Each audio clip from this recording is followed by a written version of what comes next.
Gente, ótimo dia, graça e paz para você que está aqui chegando nesse vídeo agora para a gente estudar mais um capítulo da Palavra de Deus de Provérbios. Gente, eu quero convidar vocês para ler também esse livro aqui que eu estou achando sensacional. São 12 princípios para uma vida extraordinária, do Paulo Vieira. Quero estudar ele aqui com vocês, mas eu vou colocar a enquete aqui no grupo. E também no YouTube, se você quiser participar, é só você curtir, comentar no vídeo, que a gente adiciona você no grupo de WhatsApp, onde a gente estuda mais detalhes sobre os livros de negócios voltados com a visão bíblica, tá bom? Vamos para o capítulo 16 de Provérbios, então. Então, vamos lá, tá aqui, Provérbios. Estamos aqui, ó. Do homem são as preparações do coração, mas do Senhor a resposta da língua, né? Todos os caminhos do homem são puros aos seus próprios olhos, mas o Senhor pesa os espíritos.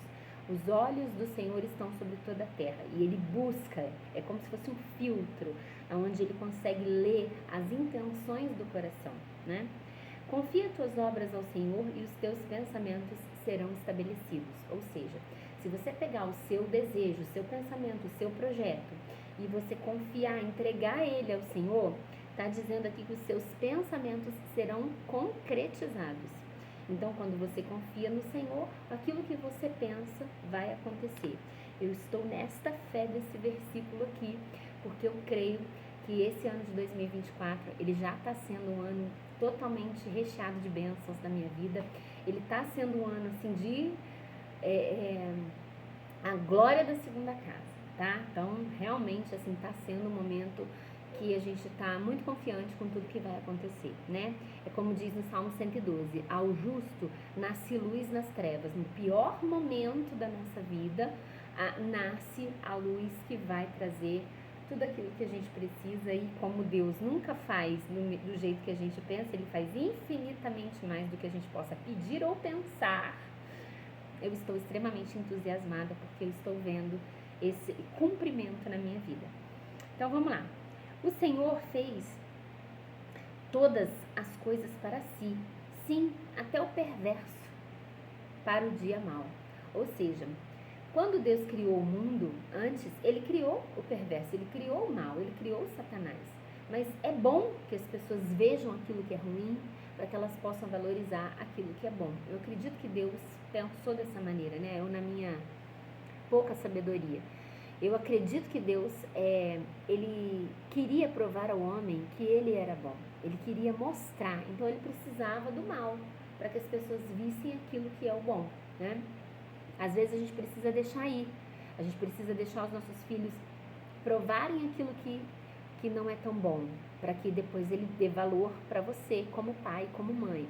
Você precisa deixar, muitas vezes, o seu filho ir trabalhar num outro emprego, por exemplo. Ele pode ir trabalhar numa empresa, em algum lugar privado, onde ele seja empregado, para que depois ele valorize trabalhar dentro da sua empresa, né? Claro que é uma analogia entre o bem e o mal de Deus e do diabo, assim, bem levando para o mundo dos negócios, mas bem simples, tá, gente? Não leve, assim, ao pé da letra. Todo aquele que é orgulhoso de coração é abominação ao Senhor, mas não ficará impune mesmo de mãos postas. Ou seja, o orgulho, gente, ele realmente, ele nos afasta de Deus. O orgulho, ele faz com que a gente esteja longe dos caminhos de Deus. E lá na frente ele vai falar mais, no 18, sobre o orgulho. Pela misericórdia e verdade, a iniquidade é purificada, e pelo temor do Senhor os homens se apartam do mal. Ou seja, eu já falei aqui nos vídeos anteriores que a iniquidade é diferente de pecado, né? Pecado é uma coisa, iniquidade é outra. Iniquidade é aquele pecado que você faz, mesmo sabendo que é pecado. Então, quando as pessoas falam assim, não existe pecadinho, pecadão, isso é mentira. Existe, sim. Existe o pecado e existe a iniquidade. O pecado não te separa de Deus, o que te separa é a iniquidade, que é você pecar sabendo que tem pecado. Mas ele também não é imperdoável, né? Tá dizendo aqui, ó, pela misericórdia de Deus, até as iniquidades podem ser perdoadas e a gente pode ser purificado. Pelo temor do Senhor, os homens os homens se apartam do mal. Então, quando os caminhos de um homem agradam ao Senhor, ele faz até mesmo seus inimigos estarem em paz com ele. Isso é fantástico. Melhor é o pouco com justiça do que grandes rendas sem direito, né? É melhor o pouco vivendo na justiça mesmo. Eu já fui prova disso. Eu já vivi o alto, né, rendimento, viver ganhando muito dinheiro, mas minha vida era um inferno, meu casamento era destruído. E já vivi também a queda, né, onde a gente perdeu parte de tudo que a gente tinha e vivemos muito melhor aqui do que quando estávamos aqui. Então, tudo isso foi um aprendizado muito grande para nós, né? O coração do homem planeja o seu caminho, mas o Senhor direciona os seus passos.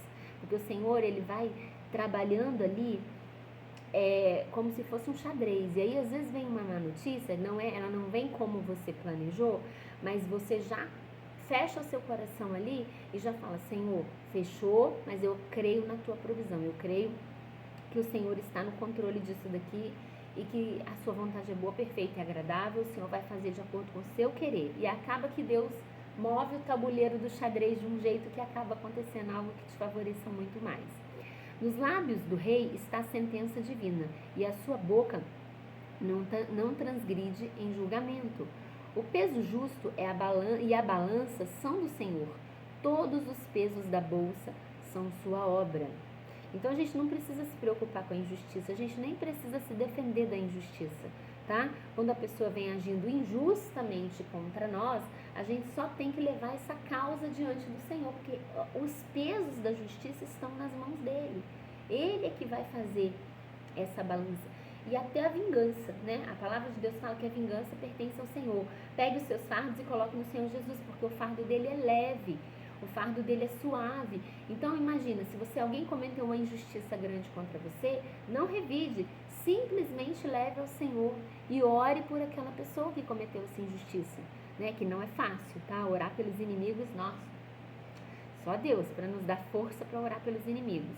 Mas quando a gente entende os códigos da palavra de Deus, a gente entende que se a gente ora pelos nossos inimigos, é como se a gente estivesse colocando ali moedinhas na nossa conta, né? E isso pesa na balança do Senhor. No 12 ele fala: é abominação aos reis cometerem perversidade, porque o trono é estabelecido pela justiça. Quando ele fala aqui dos reis, ele fala sobre as lideranças. Então, toda vez que uma liderança, um líder, um político, um presidente, alguém na posição de liderança comete a perversidade, ele tem um problema sério com Deus, porque o trono é estabelecido na justiça. E a quem muito é dado, muito é cobrado. A palavra de Deus fala que ninguém se assenta numa posição de liderança se não for da vontade de Deus. Deus permite que ele chegue lá. Deus permite, tem algum propósito daquela pessoa estar lá, naquele lugar, para um quebrantamento, né? Eu fiquei muito mexida na eleição, né? Porque a gente orou, jejuou, né? Clamou a Deus por justiça, e aí de repente sobe um homem injusto. Mas eu vejo que isso, hoje eu vejo, né, todas as postagens, todas as pessoas colocando quantas pessoas estão sofrendo, mas muitas pessoas precisam sofrer um pouco para poder conhecer a verdade, para que os seus olhos sejam abertos, para que as escamas dos seus olhos caiam. Ele precisa sofrer um pouco para que aquilo venha ser desnudado. Mais na frente aqui no versículo 18, eu vou lá na frente, depois eu vou voltar, ele fala assim: o orgulho precede a destruição e o espírito altivo precede a queda. Você sabe por que muitas e muitas pessoas, mesmo sabendo que a política é suja, que eles roubam, que eles cometem todo tipo de atrocidades, muitas pessoas não admitiram que estavam erradas por conta de orgulho? A pessoa não quer admitir que estava errada, porque somente o humilde de coração admite seus erros. O orgulhoso não admite, ele prefere morrer do que ter que admitir que o outro estava errado e que ele estava errado e que o outro estava certo, né? Então, voltando lá, no 13 agora, né? Bom, justo no versículo 13, vamos lá. Lábios justos são o deleite dos reis, e eles amam aquele que fala o certo. Tanto os reis quanto o Senhor, que é o Rei dos Reis, né? Ele se alegra quando eles falam corretamente. O Senhor Deus se alegra. A ira de um rei é como mensageiros da morte, mas um homem sábio a pacificará, né? Então, quando a gente tem alguém na posição de liderança tão irado, tão raivoso, tão vingativo, a ira dele é um problema muito sério, né? Ela vem como mensageiro de morte. Quantas e quantas pessoas estão com essa sensação de morte, tendo seus benefícios cortados, sem água e todas as outras situações que estão acontecendo decorrente disso, né? Várias empresas fechando. Eu não estou aqui fazendo uma militância política, eu estou falando da realidade que está acontecendo, tá? E o quanto que isso está na nossa situação. De repente, você tem um outro posicionamento político, você tem todo o direito de colocar seu posicionamento. Eu estou colocando o meu. Inclusive, esses vídeos aqui são sobre a minha opinião, né? E a minha opinião, ela não é unânime e ela não é a voz da verdade. É apenas a minha opinião. E a minha opinião, ela pode agradar você ou não. E aí você tem a opção de ouvir ou não, ou sair, ou deixar de assistir, que é comum, tá? A gente sabe que isso é normal, as pessoas fazerem isso nos grupos, saírem, deixarem de assistir, porque deixa de fazer sentido para ela, né? E aí vamos lá no versículo 19. Melhor é ser de espírito humilde com os mansos do que dividir o despojo com os orgulhosos, porque para o orgulhoso nada tá bom, né? Tudo que você for dividir com o orgulhoso, ele vai achar que o dele tem que ser melhor do que o seu, e ele não vai aceitar a divisão. Então, melhor esse espírito humilde com os mansos, porque você faz a divisão e tá tudo certo. Agora, o orgulhoso não, ele sempre vai achar que ele tem que ter mais do que você. 19 fala, melhor é ser... 20 fala, aquele que lida sabiamente com um assunto encontrará o bem, e o que confia no Senhor, feliz é ele. O sábio de coração será chamado de prudente, e a doçura dos lábios aumenta o aprendizado. O entendimento é uma fonte de vida para aquele que o possui, mas a instrução dos tolos é a loucura. O coração do sábio aí aqui o 22 é o entendimento é a fonte de vida, né? Então, entendimento a gente tem que buscar. Entendimento, sabedoria, discernimento, e a gente tem que buscar isso de todas as formas.